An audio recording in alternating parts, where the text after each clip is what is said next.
Hello everyone, आज हम 2024 में आई हुई मूवी फिर आई हसीन दिलरुबा की कहानी देखेंगे, जो कि 2021 में आई हुई हसीन दिलरुबा के आगे की कहानी है। मूवी के शुरुआत में हम रानी को देखते हैं, जो कि भारी बारिश में भागते हुए पुलिस स्टेशन पहुंचती है और पुलिस वालों से कहती है कि उसका पति उसे मार डालेगा। आप लोग उसे जल्द से जल्द अरेस्ट कर लें और मुझे बचा लें। यहीं पर यह सीन कट हो जाता है और 2 महीने पहले की कहानी हमें दिखाई जाती है। यहाँ न्यूज में बताया जाता है कि आगरा के यमुना नदी में खूनी मगरमच्छ घूम रहे हैं। वहीं हम अभिमन्यु नाम के एक आदमी को देखते हैं, जो कि एक कंपाउंडर है और एक पेशेंट का इलाज करने आया है। रानी भी इसी घर में रहती है। रानी की आते ही अभिमन्यु उसे बड़े प्यार से देखने लगता है। अभिमन्यु को रानी पसंद है और रानी अपने ब्यूटी पार्लर के काम में बिजी रहती है। रानी अपने ब्यूटी पार्लर के लिए निकल जाती है, लेकिन अपने फेस के डमीज को वो घर पर ही भूल जाती है, जिसे देने के लिए अभिमन्यु रानी के पार्लर पहुंच जाता है। रानी यहाँ उसे उसकी मदद करने के लिए थैंक यू कहती है और बोलती है कि वो थोड़ी देर बाद बात करेगी, क्योंकि उसे पार्लर में अर्जेंट काम है। अभिमन्यु उसके पार्लर के बाहर ही बैठकर उसका इंतजार करता है।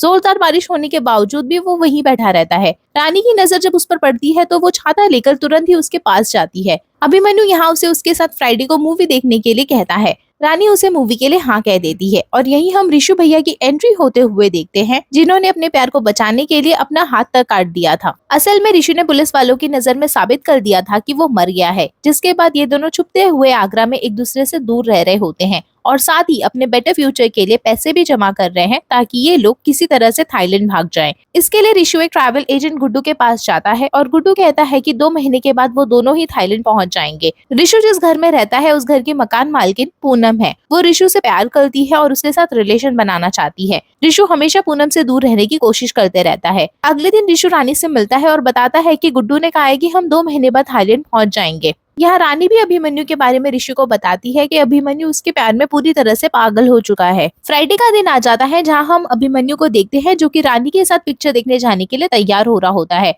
वो थिएटर जाता है और वहाँ की सारी टिकट्स खरीद लेता है। वो वहीं खड़े होकर उसका इंतजार करता है, लेकिन रानी वहाँ नहीं आती। वो यहाँ भूल जाती है कि उसने अभिमन्यु को प्रॉमिस किया था और वो अपने असली पति ऋषु के साथ होती है। 9 बज जाते हैं, लेकिन फिर भी रानी नहीं आती, तो यहाँ वो रानी के घर चले जाता है। उसको देखते ही रानी को याद आता है, तो वो उससे माफी मांगती है। अभिमन्यु कहता है कि कोई बात नहीं, अगले फ्राइडे मूवी देखने चलना। यहाँ रानी फिर से उसे हाँ कह देती है। अगले दिन एक मार्केट में रानी और ऋषु मिलते हैं और रानी उसे सब कुछ बता देती है। वहीं एक चोर आकर रानी का पर्स चोरी करके भागता है। ऋषु उसके पीछे जाता है, लेकिन आगे पुलिस वालों को देखकर वो भी वहाँ से निकल जाता है। ये पुलिस भी कोई और नहीं बल्कि इंस्पेक्टर किशोर होते हैं। पुलिस वाले उस चोर को पकड़ लेते हैं और फिर रानी का एड्रेस पता करके उसके घर जाते हैं और उसे पर्स दे देते हैं। इंस्पेक्टर किशोर को अब भी शक है कि ऋषु मरा नहीं है, बल्कि ये दोनों भागकर यहीं आगरा आए हैं। रानी थिएटर में पिक्चर देखने जाती है, जहाँ दूसरी तरफ ऋषु होता है। वहीं हम इंस्पेक्टर किशोर को भी देखते हैं। ऋषु इंस्पेक्टर को किसी तरह देख लेता है तो वहाँ से भाग निकलता है, क्योंकि उसे मालूम था कि पुलिस वाले रानी का पीछा कर रहे हैं। इसलिए वो अपने मोबाइल से सिम कार्ड निकालकर उसे तोड़ देता है। रानी जब उससे कांटेक्ट करने का ट्राई करती है तो कांटेक्ट ही नहीं हो पाता। ऋषु किसी तरह से रानी से कांटेक्ट करता है और बताता है कि पुलिस वाले उनके पीछे पड़े हुए हैं और हम पर नजर रखे हैं। वो कहता है कि पुलिस वाले तुम्हें पूछताछ के लिए वापस पुलिस स्टेशन जरूर बुलाएंगे। अगले ही दिन पुलिस वाले रानी को पुलिस स्टेशन बुला लेते हैं। यहाँ इंस्पेक्टर किशोर रानी से पूछताछ करता है। वो कहता है कि हमने तुम्हारी कॉल हिस्ट्री निकलवाई है, जिसमें तुम एक लड़के से बहुत बात करती हो। आखिर वो है कौन? रानी कहती है कि वो उसका दोस्त है और यहीं एक और पुलिस वाले की एंट्री होती है, जिसका नाम है मृत्युंजय। वो रानी को बताते हैं कि इस केस को अब वो लीड करेंगे। वो कहते हैं कि नील उनका भतीजा है और मैं उसका चाचा। उसके खूनी को तो मैं पकड़ कर रहूंगा, क्योंकि अब ये केस पर्सनल हो चुका है। वो कहते हैं कि ऋषु भी मुझे बहुत अच्छे से जानता है। जब भी उससे मिलोगी तो पूछना कि ये मोंटू चाचा कौन है, वो तुम्हें सब बताएगा। मोंटू चाचा यहाँ उसी लड़के के बारे में पूछते हैं कि आखिर वो लड़का है कौन जिससे तुम घंटों बातें करती हो। वो लड़का हमेशा ट्रैवल एजेंट के पास क्यों जाता है? रानी यही कहती है कि उसे इसके बारे में कुछ भी नहीं पता। वो कहते हैं कि मैं जानता हूँ कि ऋषु जिंदा है और वो यही है, हम लोग उसे जरूर पकड़ कर रहेंगे।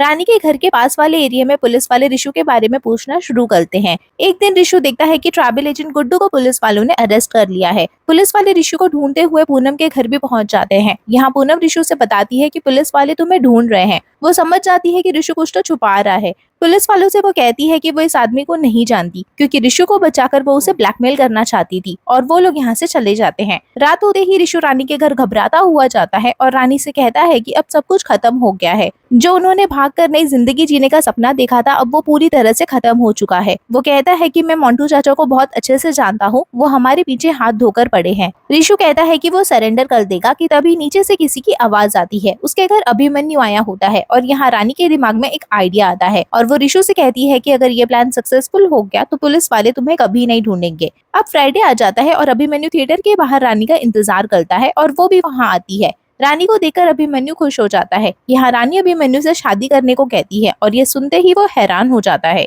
रानी का यही प्लान है कि वो अगर अभिमन्यु से शादी कर लेगी तो पुलिस वाले उनका पीछा छोड़ देंगे, लेकिन ऋषु को ये प्लान इतना अच्छा नहीं लगता है। 3 दिन बाद अभिमन्यु और रानी की शादी का दिन आ जाता है और उनकी शादी हो भी जाती है। इस शादी में ऋषु भी बैंड वाला बनकर आता है और वो बहुत दुखी था क्योंकि उसकी बीवी की शादी किसी और से हो रही थी। मोंटू चाचा को ऐसा लगता है कि ऋषु वही है, लेकिन फिर वो सोचते हैं कि शायद ये उनका वहम होगा।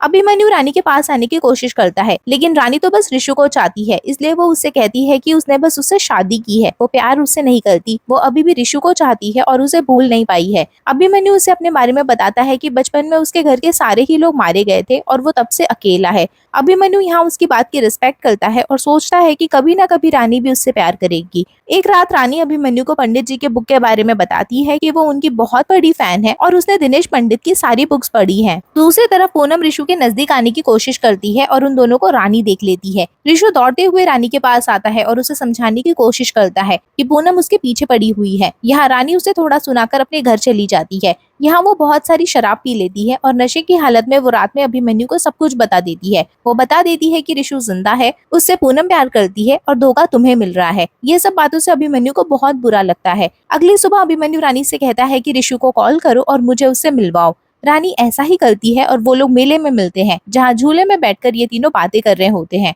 अभिमन्यु कहता है कि वो उनकी थाईलैंड जाने में मदद करेगा। ऋषु पूछता है कि तुम्हें धोखा मिला है, इसके बावजूद तुम हमारी मदद क्यों कर रहे हो? जिस पर अभिमन्यु कहता है कि किसी न किसी दिन रानी का तुमसे मन भर जाएगा और उसे उम्मीद है कि वो उसके पास ही आएगी। यहाँ ऋषु को उस पर थोड़ा सा शक होता है कि शायद ये ठीक इंसान नहीं है, लेकिन फिर भी वो लोग उसकी मदद लेते हैं। अभिमन्यु ऋषु को क्लिनिक लेकर जाता है जहाँ वो पुलिस वालों से बचकर रह सकता है। साथ ही अभिमन्यु कहता है कि 2 दिन में वो उनके पासपोर्ट और टिकट्स का इंतजाम कर देगा। जैसे ही अभिमन्यु वहाँ से जाता है, वहाँ पूनम आ जाती है क्योंकि वो इनका पीछा कर रही थी। यहाँ ऋषु उसका भरोसा जीतते हुए कहता है कि मुझे 1 महीने का समय दो, मैं तुमसे जरूर मिलूंगा। इतना सुनते ही पूनम खुश हो जाती है और यहाँ से चली जाती है और उसके जाने के बाद वहाँ पर लल्लन नाम का एक आदमी आता है। अब यहाँ से सीन कट होता है और फिर हम देखते हैं कि वहाँ क्लिनिक में अभिमन्यु ऋषु के लिए खाना लेकर आता है। यहाँ इनकी बातें होती है और ऋषु को समझ आ जाता है कि ये आदमी रानी के प्यार में पूरी तरह से पागल है। अब यहाँ अभिमन्यु अपना सच बताता है कि उसके पिता के गुजरने के बाद उसके चाचा उनका बिजनेस संभालते थे, लेकिन उसके चाचा ने सब कुछ हथियाने का सोचा, जिसके बाद उसने चाचा और उनकी फैमिली को मार डाला। अभिमन्यु को शक होता है कि उसके जाने के बाद इस क्लिनिक में कोई ना कोई जरूर आया है। यहाँ अभिमन्यु की सच्चाई जानने के बाद ऋषु उस पर हमला करता है, लेकिन अभिमन्यु ऋषु के ऊपर एक भारी चीज गिरा देता है और उसे लॉक करके भाग जाता है। अब वो रानी को यमुना नदी घुमाने के लिए ले जाता है और बताता है कि आज तक जिन भी लोगों ने उसे धोखा दिया है, उसने उन्हें कभी माफ नहीं किया। यहाँ वो रानी को ये भी बताता है कि उसने खुद अपनी फैमिली को मारा था। दूसरी तरफ ऋषु उस जगह से निकलकर भाग जाता है। रात में हम देखते हैं कि अभिमन्यु के पास दिनेश पंडित की बहुत सारी बुक्स हैं, जिससे हमें पता चलता है कि वो भी दिनेश पंडित का बहुत बड़ा भक्त है। वैसे तो रानी इन बुक्स के हिसाब से ही प्लानिंग करती थी, लेकिन जैसे कि अभिमन्यु ने भी सारी बुक्स पढ़ी थी, तो उसे रानी और ऋषु के सारे राज मालूम है। अचानक से अभिमन्यु रानी के सर पर वार करता है और उसका सर टेबल से टकरा जाता है। वो भागते हुए पुलिस स्टेशन जाती है, जो सीन हमने मूवी के स्टार्ट में देखा था। वो कहती है कि मुझे बचा लो, उसका पति उसे जान से मार डालेगा। रानी यहाँ ये भी बता देती है कि ऋषु भी जिंदा है, तो अभिमन्यु उसे भी मार डालेगा। वो मोंटू चाचा से कहती है कि अभिमन्यु ने अपनी पूरी फैमिली को मार डाला है, वो बहुत बड़ा साइको किलर है। अब मोंटू चाचा किशोर से बात करते हैं और ये लोग अभिमन्यु को ढूंढने लगते हैं। इतने में इंस्पेक्टर किशोर के पास एक कॉल आता है कि यमुना नदी के तट पर 2 लाश मिली है। उन्हें ऐसा लगता है कि ये लाश शायद ऋषु और अभिमन्यु की होगी, इसलिए यहाँ रानी को पहचान करने के लिए ले जाया जाता है। लेकिन जो 2 लोग मारे गए थे वो पूरी तरह से जल के मरे थे, इसलिए उनकी पहचान नहीं होती। उन्हें यहाँ पूनम की स्टिक और अभिमन्यु का सूटकेस मिलता है। पुलिस वालों को लगता है कि ये सब कुछ रानी की वजह से हुआ है, इसलिए वो लोग रानी को अरेस्ट कर लेते हैं और लॉकअप में उसकी पूरी तरह से पिटाई करके पूछताछ करते हैं। इतना सब होने के बाद भी रानी कुछ नहीं बता रही थी, तो यहाँ पर मोंटू चाचा मीडिया में एक झूठी खबर फैला देते हैं कि लॉकअप में रानी की बुरी तरह से पिटाई हो रही है। ये न्यूज ऋषु तक भी पहुँचती है और अपने प्यार को बचाने के लिए वो एक वीडियो को रिकॉर्ड करता है। वीडियो में वो कहता है कि वो पुलिस वालों के सामने सरेंडर करेगा, लेकिन बदले में उन लोगों को रानी को छोड़ना पड़ेगा। वो कहता है कि 3 दिन बाद वो रात 8 बजे रेलवे ब्रिज ट्रैक पर खुद को सरेंडर कर देगा अगर रानी उसके पास सही सलामत आ जाएगी तो। यहाँ मोंटू चाचा ने सोच लिया था कि जब रिशु रेलवे ब्रिज पर आएगा तो पुलिस वाले उसे घेर लेंगे और उसे पकड़ लेंगे। अब रात में रिशु ट्रेन रोककर खुद को सरेंडर करने के लिए ट्रेन के आगे आता है। वादे के मुताबिक वो लोग रानी को रिशु के पास जाने के लिए बोल देते हैं। जैसे ही वो रिशु के पास पहुंचती है वो कहती है कि हमें यहाँ से भाग जाना चाहिए। पुलिस वाले भी उनके करीब जा रहे होते हैं। इनमें से एक आदमी आगे आता है और हमें पता चलता है कि ये आदमी कोई और नहीं बल्कि अभिमन्यु है। अभिमन्यु रिशु से कहता है कि अगर रानी मेरी ना हो सकी तो वो किसी की भी नहीं होगी और वैसे भी वो धोखा देने वालों को नहीं छोड़ता। वो रानी के ऊपर बंदूक तान देता है और यहाँ रिशु और अभिमन्यु के बीच में झड़प हो जाती है। रानी बंदूक ले लेती है और इतने में उसका पैर फिसल जाता है और वो ब्रिज से लटक जाती है। यहाँ रिशु उसे बचाने की कोशिश करता है तो वहीं अभिमन्यु दोनों को यमुना नदी में गिराने की कोशिश कर रहा था। इस नदी में खूनी मगरमच्छ है और अगर इनमें से कोई भी गिरा तो उसकी जान जाना पक्का है। अब इस लड़ाई में ऐसा होता है कि वो तीनों ही साथ में यमुना नदी में गिर जाते हैं। पुलिस वाले वहां आते हैं लेकिन इतने बड़े नदी में गिरने के बाद उनका बचना मुश्किल था क्योंकि यहाँ आए दिन मगरमच्छ आते रहते हैं। सर्च ऑपरेशन टीम को बुलाया जाता है। वो लोग नदी को सर्च करते हैं लेकिन उन्हें रिशु के नकली हाथ के अलावा कुछ भी नहीं मिलता। अब ये केस क्लोज होने की सिचुएशन पर आ जाता है लेकिन मोंटू चाचा फिर से सारे सीसीटीवी फुटेज को चेक करते हैं और उन्हें कुछ पता चलता है। वो कहते हैं कि अगर ये तीनों पकड़े गए तो इनका अरेस्ट होना तो एकदम तय था और अगर ये लोग सबकी नजर में मर जाते हैं तो ये लोग आजाद हैं।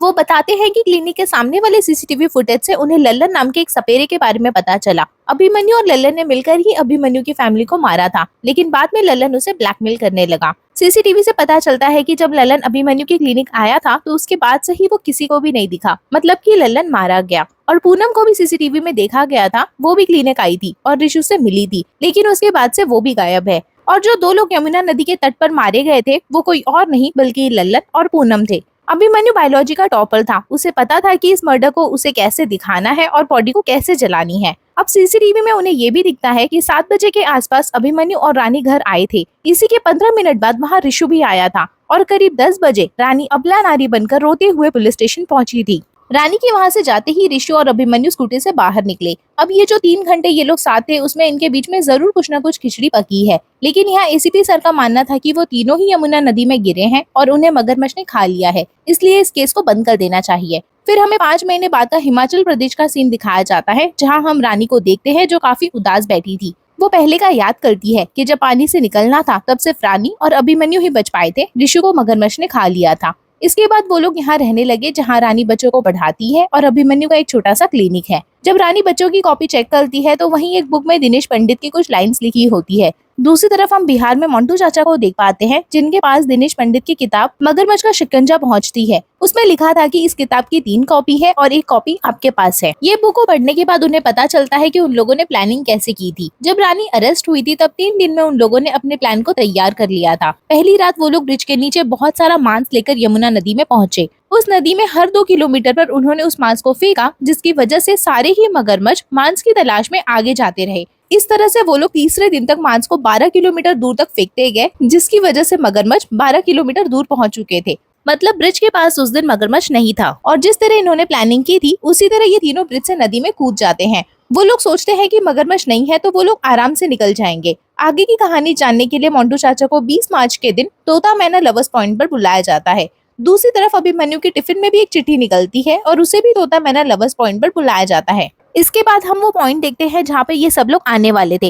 रानी वहाँ पॉइंट पर एकदम ही किनारे पर खड़ी थी और वहाँ से नीचे एक झरना बहता है। यहाँ रानी अभिमन्यु से कहती है कि जब रिशु की जान गई थी तो उसे लगा था कि शायद वो जिंदगी में अब तुम्हारे साथ आगे बढ़ जाएगी, लेकिन अब उसे पता चल गया है कि उस रात क्या हुआ था। यहाँ मोंटू चाचा भी आ जाते हैं। दरअसल उस रात जब रानी और अभिमन्यु साथ में थे तो यहाँ अचानक से ही रिशु आ गया था और उसे देखकर रानी का अचानक ही पैर फिसल गया था जिसकी वजह से उसका सर टेबल से टकरा गया था। जब उसे होश आया था तब इन तीनों ने ही प्लान बनाया और यहाँ अभिमन्यु ने उन्हें मगरमच्छ के शिकंजे के बुक के बारे में बताया। वो कहता है कि अगर हम इस बुक के हिसाब से चले तो हम तीनों ही बच सकते हैं और सबकी नजर में हमारी जान जाने के बाद हम आजाद हो सकते हैं।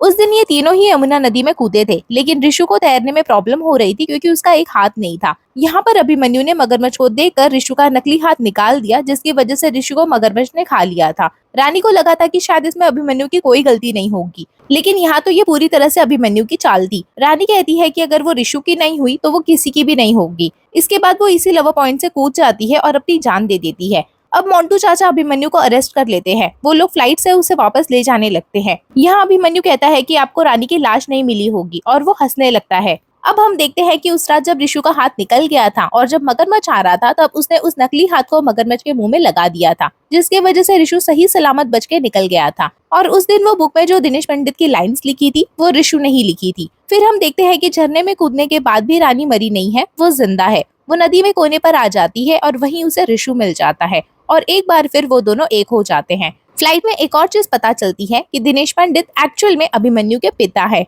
और इसी के साथ ये मूवी यहीं पे एंड हो जाती है। आई होप आपको आज की मूवी पसंद आई हो। प्लीज इस वीडियो को लाइक एंड शेयर करें, मेरे चैनल को सब्सक्राइब करें and hit the bell icon. Thank you for watching.